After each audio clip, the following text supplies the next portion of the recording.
wonderful businesses present today. I'm Sumithra, the president of ZED Digital. In fact, ZED is for the letter Z. It's the British pronunciation of the letter Z, and somebody asked me that question today, so I thought I'd start right off with saying why. And that's why we're going last today, because we're the letter Z. So ZED Digital, we provide a data aggregation, real-time data aggregation, and data personalization platform. Imagine if you had a loved one who was having a heart attack, and a wearable device could transmit the information immediately to her caregivers, emergency care providers, her doctor, her loved ones. And if the ambulance service that was on its way could already be transmitted the information about her medical history to some extent, so they could come prepared to administer the right type of care for her, even a few minutes saved could mean a life-saving situation for that patient, not to mention the greatly enhanced patient experience that they would have. Or yet again, if you were having a diabetic condition and you were to walk into a restaurant and your smartphone could trigger some menu choices that could influence positive lifestyles for you.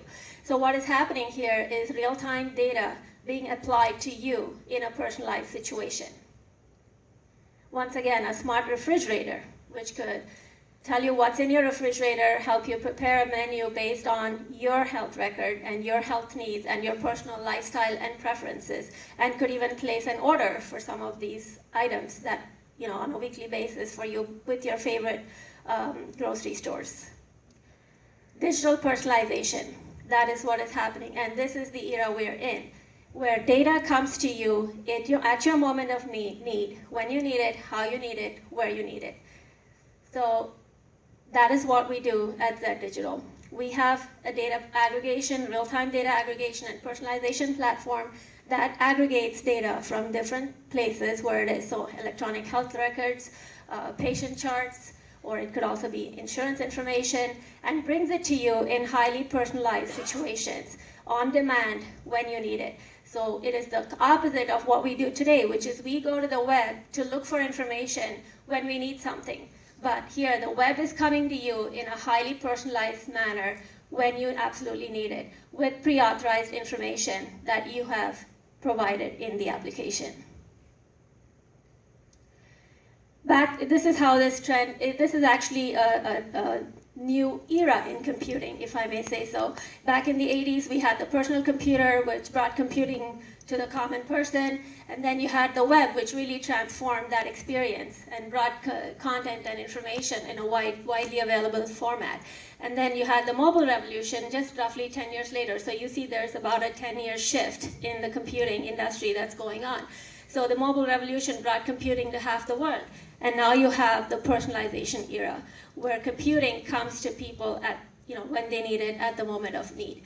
In 2016, actually, we also made history at ZED by launching the first personalized website for a government agency in the state of Ohio, and they also happened to be in healthcare, the Cuyahoga County Board of Health. And we were also awarded the Best Innovation category for the BizTech Awards by the Columbus Business First in 2016. So it was quite a historic month in a lot of ways. If you think that some of these fancy applications I talked to you were the only ways you can use personalization, think again, because everybody and every business here who has a website can use personalization. A great example is Amazon or Netflix. No two people in this room can have a similar Netflix profile, which lists the same movies, because it's highly personalized to your tastes and your habits. And my daughter always messes up my Netflix profile. The same thing with Amazon. How many of you have your spouses ordering on your Amazon, and then all of a sudden all the products that you ordered are gone and something else shows up? So, so data personalization is really the way of the web. And what I would ask today is not money, because we are already profit generating. We're doubling our revenues this year and are set to hopefully do the same in the following years. And what we would like is customers. where every business almost can use, and it's not just in the healthcare industry. Our focus is on the healthcare market. We also work with government agencies. We are working currently with the CODA, Central Ohio Transit Authority, to provide a personalized website where you can see the bus moving in real time to where you are. And not just that, to be able to personalize that riding experience with your lifestyle needs. For example, you forgot something, you need to run to the drugstore. You can use that site to let you know where's the nearest drugstore to run to, or where's an ATM, or a coffee shop, or where can you get off the bus to go grocery shopping, things like that. So bringing more personalized use of software. Any questions? Thank you very much.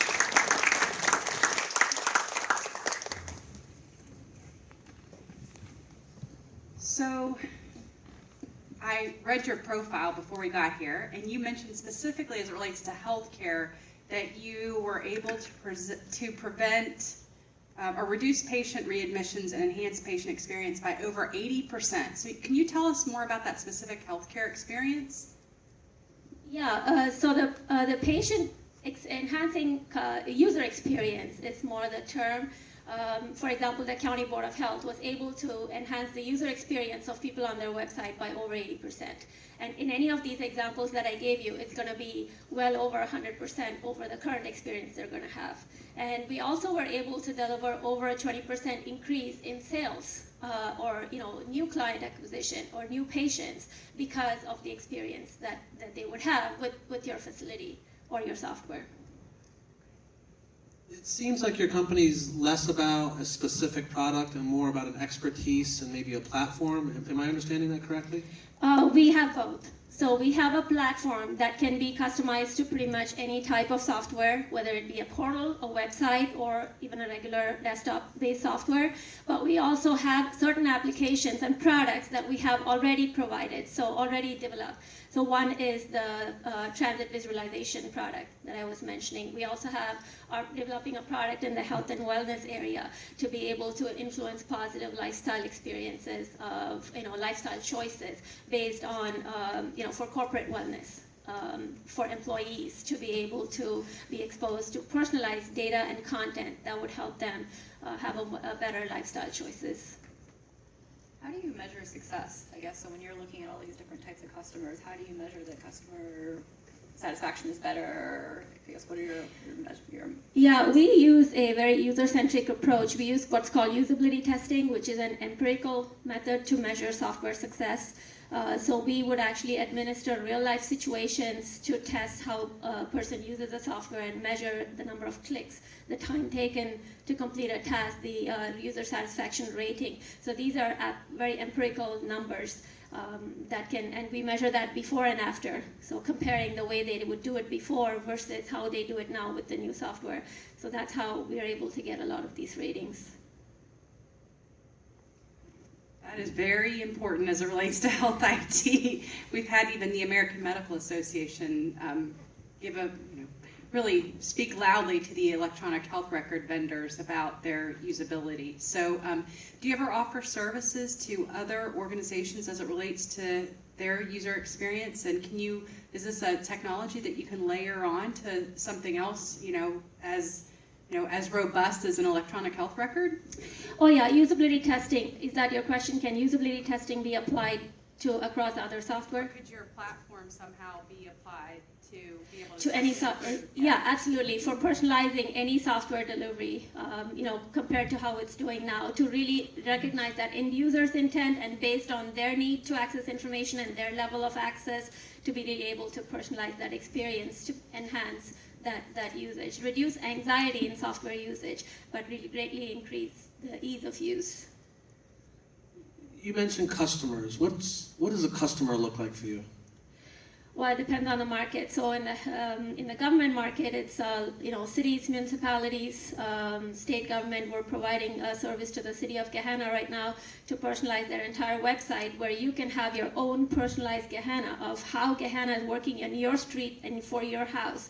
How much snow was plowed in your street, and what is that tax money that you are paying, what percentage, and where is that being applied. So a real personalized view, instead of throwing everything at everybody and saying, okay, this is us, which is how most government websites are right now. So that is one of our markets. And then in the healthcare, of course, we'd love to work with hospitals, wellness companies, which we're already working with, insurance companies. So those would be clients. But we also work with a lot of small businesses, really personalizing their website, any business size, really, personalizing that web experience to help them increase their visibility and really get more of their clients engaged. How long is your, I guess, typical interaction with a customer? Is it over a certain amount of time, or do you go in and you customize their website and then provide the metrics?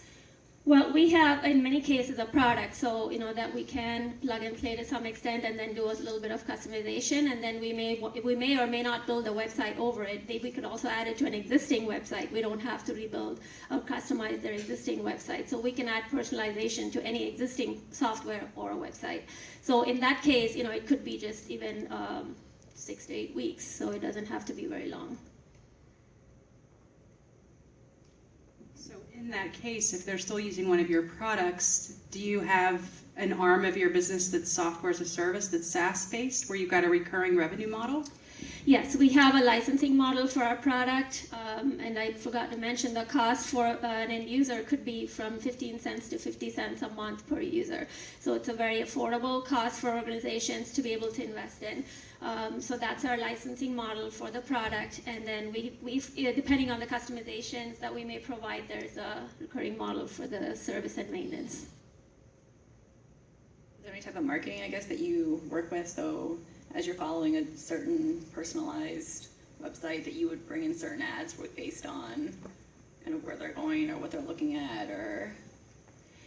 Sorry, I didn't get that question. So I guess as you're creating a personalized platform for individuals that are searching the web, is there, I guess as Google would have, you have ads that would be based on kind of what they're looking at or what they're doing, or? No, personalization, remarketing, I think is what you're referring to. We don't do remarketing. Personalization of web experiences really depends on a lot of factors. It could depend on your zip code where you're in, or the street, or the address where you're located. The content that you see may be very personalized to that particular address, or depends on the service or product that you're interested in, or a particular market or demographic. An age level that you may be men and women. It could be content personalized based on really who the audience is. So we use about 40 different types of personalization on the website side right now. On the software side, it can really vary based on what that software is. Like electronic health records can be so customized. That's very different.